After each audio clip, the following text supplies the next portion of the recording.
آج ہمارا سیرت النبی صلی اللہ علیہ وسلم کورس کا چھٹا سبق ہے۔ 6 ہجری 6 نبوی یعنی اعلان نبوت کا چھٹا سال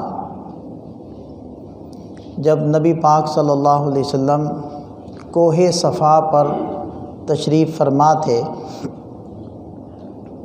کہ ادھر سے ابو جہل گزرا، تو اس کے دل میں اسلام کے خلاف، نبی پاک صلی اللہ علیہ وسلم کے خلاف بغض اور عناد کی وجہ سے ہر وقت لاوقت پکتا ہی رہتا تھا۔ تو آپ علیہ السلام کو دیکھ کر اس کا دل پھٹ پڑا، اور وہ جو اندر کا لاوا تھا وہ زبان کے ذریعے سے باہر آنے لگا، اور اس نے نبی پاک صلی اللہ علیہ وسلم کو برا بھلا کہنا شروع کر دیا۔ لیکن جب آپ علیہ السلام نے آگے سے کوئی جواب نہ دیا تو اس کو اور زیادہ غصہ آیا، اور اس کے ہاتھ میں ایک ڈنڈا تھا، تو اس ڈنڈے سے نبی پاک صلی اللہ علیہ وسلم کو پیٹنے لگ گیا۔ آپ علیہ السلام نے اس پر بھی کوئی جواب نہ دیا، یہاں تک کہ نبی پاک صلی اللہ علیہ وسلم زخمی ہو گئے اور جسم سے خون بہنے لگ گیا۔ خیر وہ وہاں سے دفع ہو گیا۔ حضرت امیر حمزہ رضی اللہ عنہ یہ اس وقت تک مسلمان نہیں ہوئے تھے، اور ان کی عادت یہ تھی کہ یہ صبح کو اپنا ترکش اور تیر لیتے اور جنگل کی طرف چلے جاتے، سارا دن شکار کرتے، شام کو واپس آتے اور سیدھا حرم میں آتے، پہلے طواف کرتے، پھر حرم کے اندر جو قریش کی مختلف ٹولیاں اور گروہ بیٹھے ہوتے تو ان کے پاس جاتے، حال احوال لیتے اور پھر گھر واپس آ جاتے۔ تو اس دن حضرت امیر حمزہ رضی اللہ عنہ وہ جب واپس آئے اور حرم کے اندر طواف کیا تو عبداللہ بن جدعان کی کنیز وہ حضرت امیر حمزہ رضی اللہ عنہ کے سامنے کھڑی ہو گئیں، اور انہوں نے وہ سارا منظر دیکھا تھا، ابو جہل کی بدتمیزی اور بکواس والا، اور جو اس نے آپ علیہ السلام کو مارا تھا، تشدد کیا تھا، وہ ساری باتیں۔ تو اس کنیز نے حضرت حمزہ رضی اللہ عنہ سے کہا کہ ابو جہل نے آج تو آپ کے بھتیجے کے ساتھ بدتمیزی کی اور تشدد کی انتہا کر دی، اور ساری صورتحال ان کے سامنے رکھی۔ تو یہ سن کر حضرت امیر حمزہ رضی اللہ عنہ جو اس وقت تک مسلمان نہیں ہوئے تھے لیکن آخر ان کے بھتیجے تھے، آخر خاندانی ایک تعلق تھا، خون کا رشتہ تھا، ایک محبت تھی، اور ایک ایسی ہستی جو بے ضرر ہیں، جو کسی کا برا نہیں چاہ رہے، کسی کو نقصان نہیں پہنچا رہے، یہ ان کو تکلیف دے رہے ہیں اور اس قدر بدتمیزی کر رہے ہیں، تو ان کے تن بدن میں آگ لگ گئی۔ بہادر تو تھے اور عرب کے پہلوانوں میں ان کا شمار ہوتا تھا، تو فوراً انہوں نے کمان سنبھالی اور حرم کے اندر پہنچے، اور آج ان کا رویہ بدلا ہوا تھا۔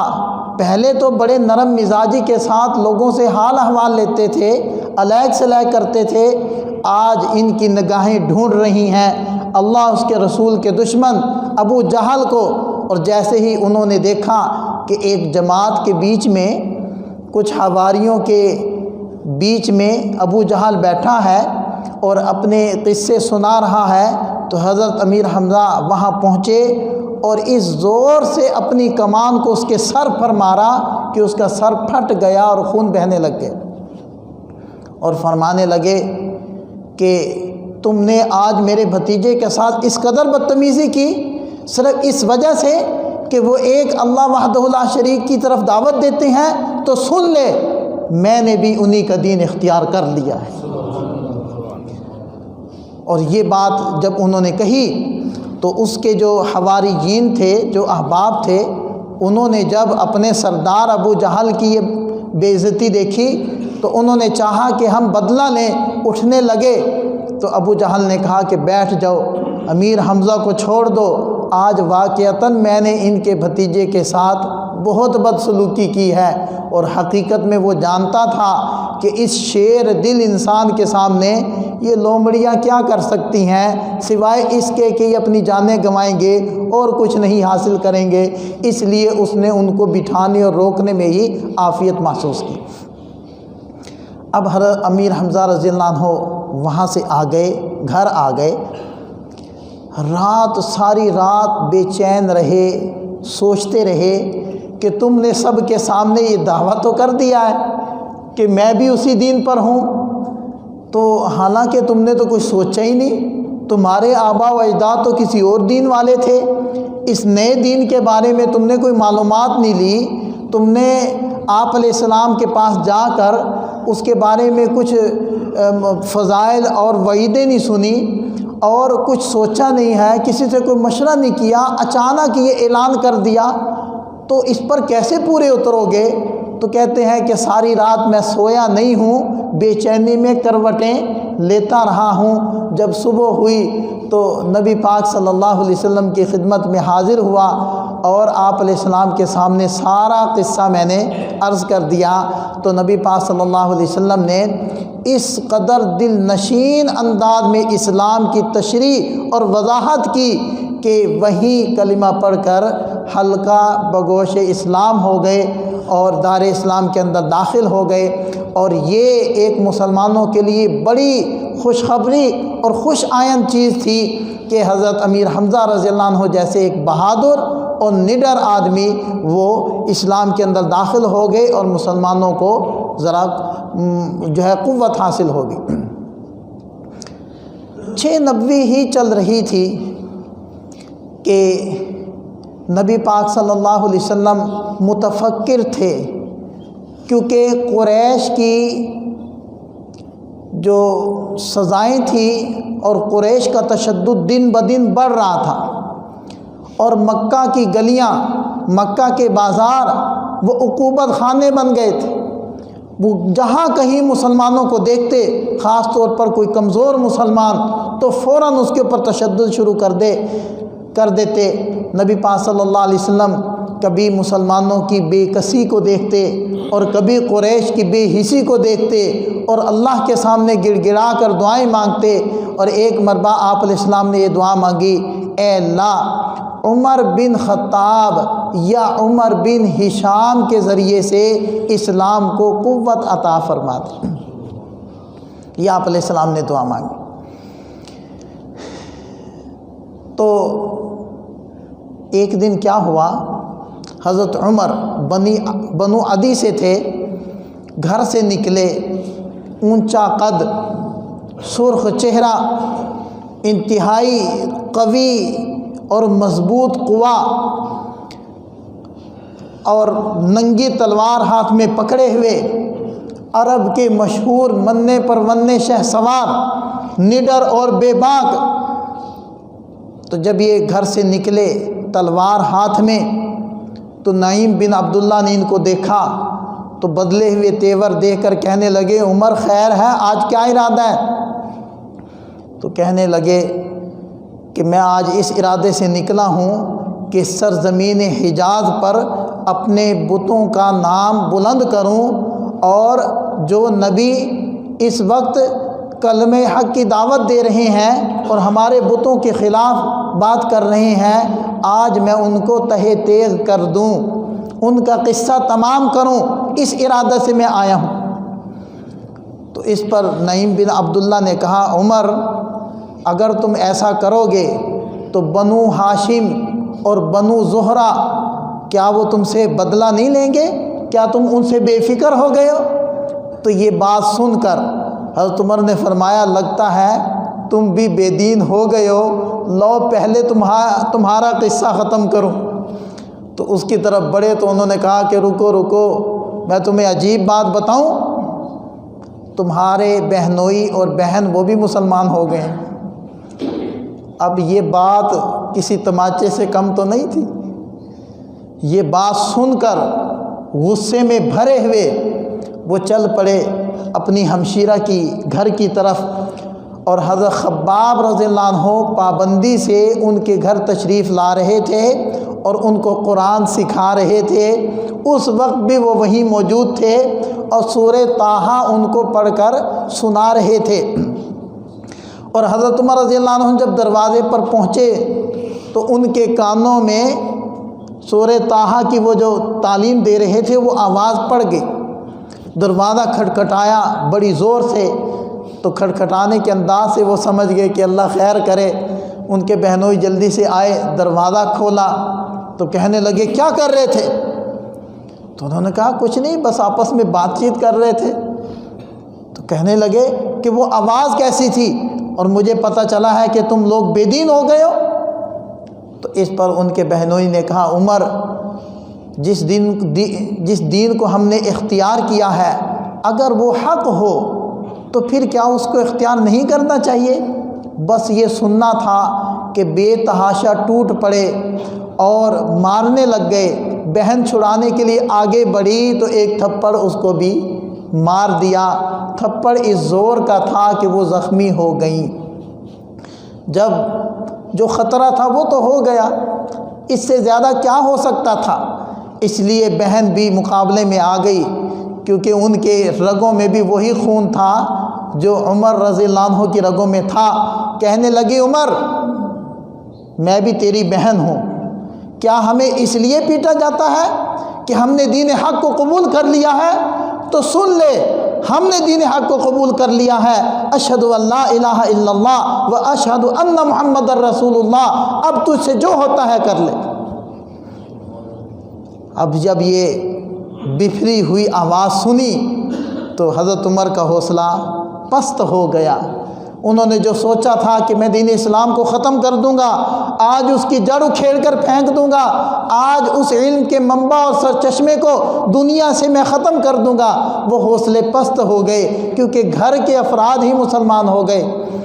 تو کچھ بہن کے چہرے سے بہتا خون دیکھ کر شرم آنے لگی تو ٹھنڈے پڑ گئے، اور جلدی میں صحیفہ وہ باہر ہی رہ گیا اور حضرت خباب رضی اللہ عنہ اندر چھپ گئے تھے۔ تو وہ صحیفہ دیکھ کر کہنے لگے یہ کیا ہے؟ یہ مجھے دو پڑھنے کے لیے۔ تو بہن نے کہا کہ نہیں، تم ناپاک ہو، پہلے پاک ہو جاؤ، لا یمسہ الا المطہرون، اس کو ناپاک ہاتھ نہیں لگا سکتے۔ تو جب ان کی نرمی اور ان کا مائل اور قائل ہونا دیکھا تو حضرت خباب رضی اللہ عنہ بھی اندر سے نکل کر باہر آ گئے اور کہنے لگے عمر، تجھے خوشخبری ہو، میں نے کل رات ہی رسول اللہ صلی اللہ علیہ وسلم کو سنا کہ آپ دعا مانگ رہے تھے کہ اے اللہ اسلام کو عزت دے دے۔ عمر بن ہشام یا عمر بن خطاب کے ذریعے سے لگتا ہے تیرے حق میں اللہ نے اپنے محبوب کی دعا کو قبول کر لی۔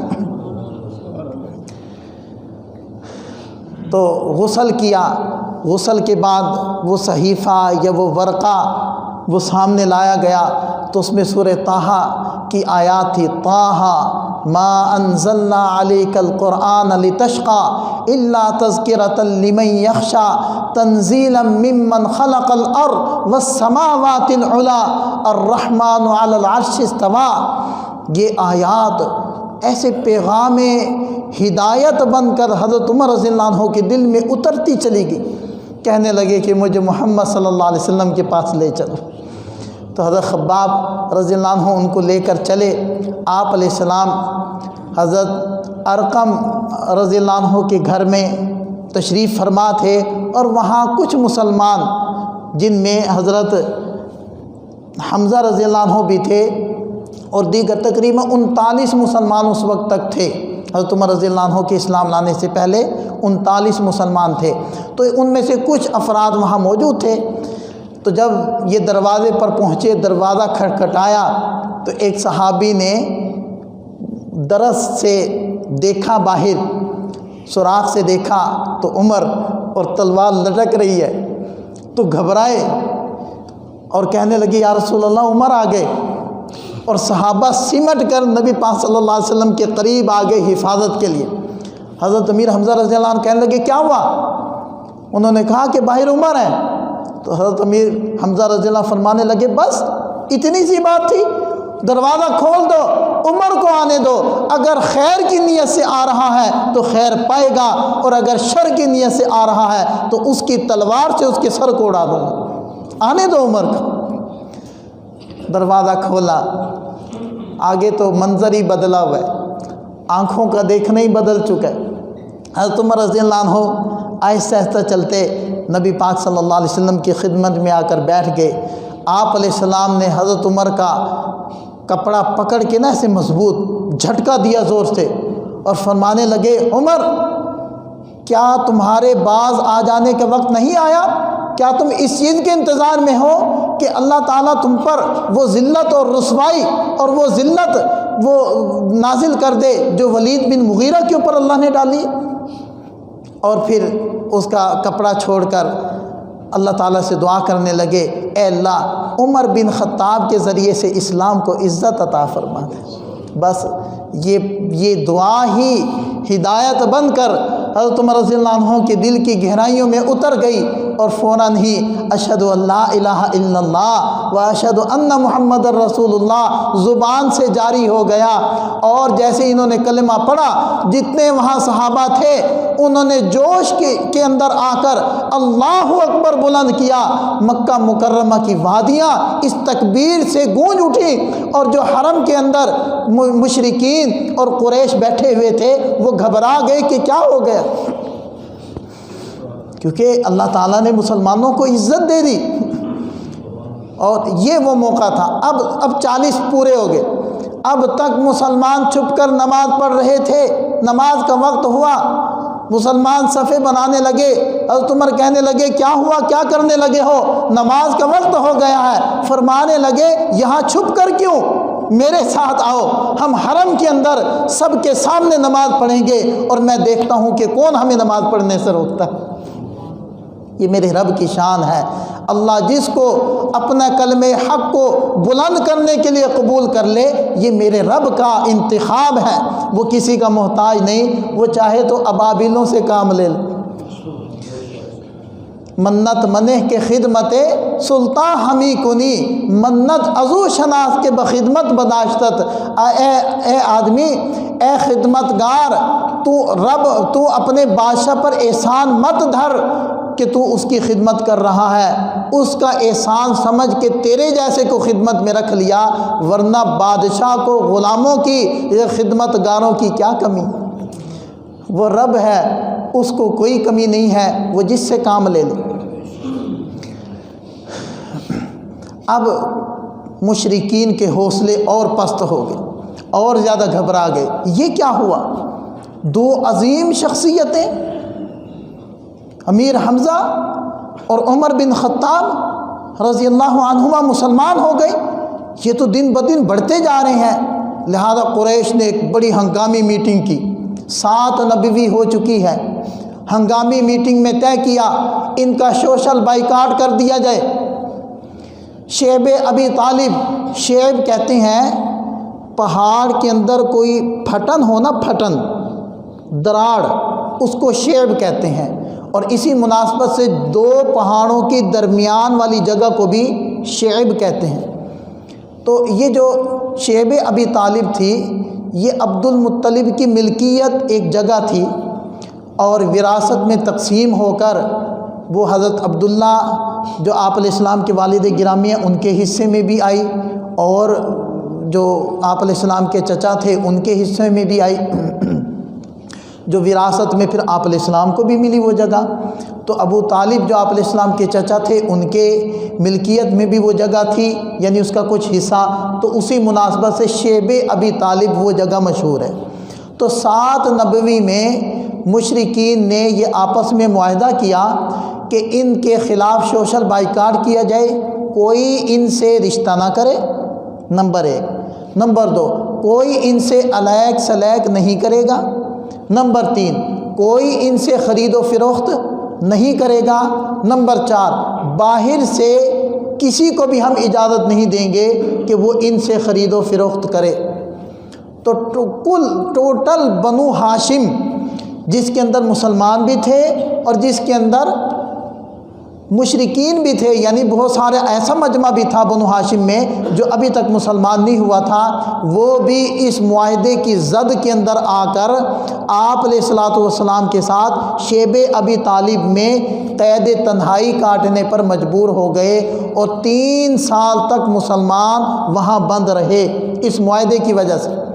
نہ ان سے کوئی خرید و فروخت کرتا، نہ علیگ سلیگ کرتا، نہ باہر سے کسی کو آنے دیتا، اور قریش نے اپنے جو سپاہی تھے وہ دائیں بائیں مقرر کر دیے پہرے پر کہ کوئی ان کے ساتھ خرید و فروخت نہیں کر سکتا، کوئی ان کو خوراک یا کسی قسم کی چیز مہیا نہیں کر سکتا۔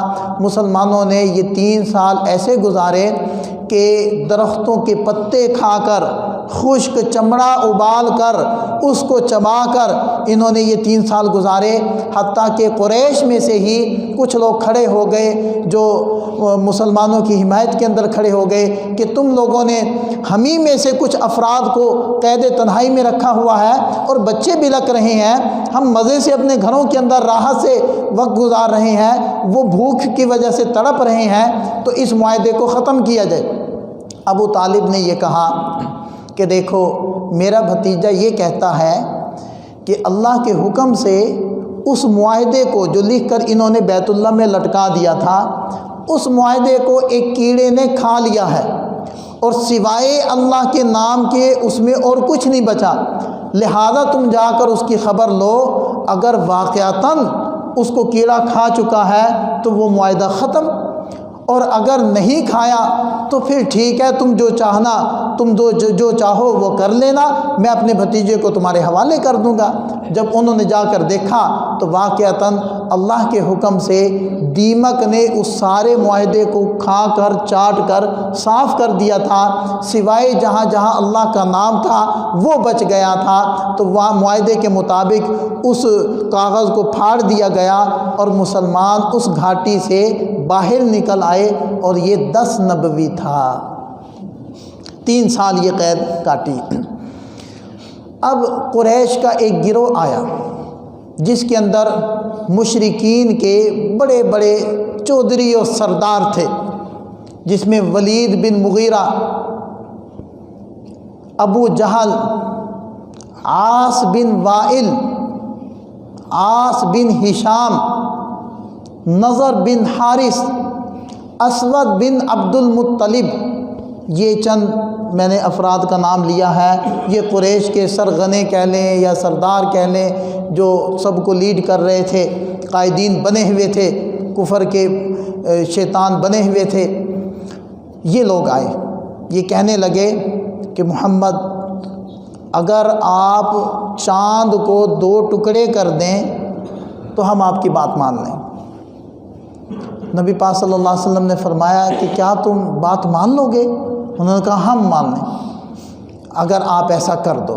تو نبی پاک صلی اللہ علیہ وسلم نے اللہ کے دربار میں ہاتھ اٹھا لیے کہ جن کی شب و روز کی طرف یہی تھی کہ کسی طریقے سے یہ لوگ کلمہ اسلام پڑھ لیں، اسلام کی طرف راغب ہو جائیں، جن کی ہر وقت کی تمنا اور طرف یہی تھی، تو آپ علیہ السلام فوری طور پر سوچنے لگے کہ شاید اس بات کی وجہ سے یہ لوگ مسلمان ہو جائیں۔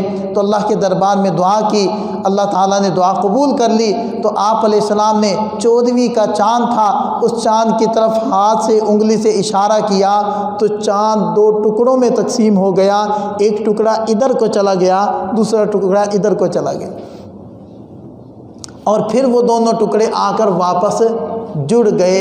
ان لوگوں نے اتنی بڑی نشانی کو بھی دیکھا، لیکن جب دلوں پر مہریں لگ چکی ہوں، جب آنکھوں پر پردے پڑ چکے ہوں، صم بکم عمی فہم لا یبصرون کے مصداق بن چکے ہوں، تو پھر ہدایت لوگوں کو نصیب نہیں ہوتی، اور ضدی تو ویسے بھی ہدایت سے محروم رہتے ہیں۔ اتنی بڑی نشانی اور اتنا بڑا معجزہ دیکھ کر بھی وہ ہدایت سے محروم رہے، اور خالی ہاتھ، چونکہ جب آئے تھے تو دل اعتقاد سے خالی تھے، تو جب گئے ہیں تو اللہ تعالیٰ نے بے اعتقاد دلوں کے اندر ہدایت کا نور نہیں ڈالا۔ بے طلبوں کو اللہ کچھ نہیں دیتے اور بے اعتقادوں کو اللہ کچھ نہیں دیتے۔ جب اعتقاد نہیں تھا، ارادت نہیں تھی، محبت نہیں تھی، طلب نہیں تھی، تو اللہ تعالیٰ نے اس کو قبول نہیں کیا۔ ان کا آنا اللہ تعالیٰ نے قبول نہیں کیا، اور خالی ہاتھ آئے تھے، خالی ہاتھ ہی وہاں سے چلے گئے۔ صلی اللہ علیہ وسلم۔ یہ ہے 10 نبوی تک ہم پہنچ گئے ہیں اور ہمارے 6 سبق مکمل ہو گئے ہیں۔ اللہ تعالیٰ ہمیں سیرت النبی صلی اللہ علیہ وسلم کی پوری اور کامل سمجھ عطا فرمائے، اور اسے نکلنے والے اسباق کو سمجھ کر عمل کرنے کی توفیق عطا فرمائے۔ وآخر دعوانا الحمدللہ رب العالمین۔ اللہم صلی علی سیدنا